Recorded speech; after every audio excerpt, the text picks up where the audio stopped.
ما هي السورة القرآنية التي لا يوجد بها بسملة؟ التوبة. ما هي السورة القرآنية التي يوجد بها بسملتين؟ النمل.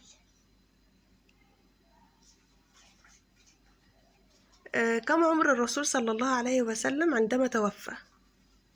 63. ما هي السورة القرآنية التي تعد أم الكتاب؟ سورة الفتح. كم عدد سور القرآن الكريم؟ 114. ما هي أكبر كلمة في القرآن الكريم؟ فأسقيناكموه. من هو النبي الذي رفع إلى السماء ولم يمت؟ سيدنا عيسى. من هو النبي الذي سماه الله بنفسه؟ سيدنا داوود. غلط. سيدنا عيسى. لا. سيدنا سليمان. غلط. سيدنا محمد. خلاص يا جماعة، اللي يعرف يقول لنا في الكومنتات واللي ما يعرفش يصلي على النبي.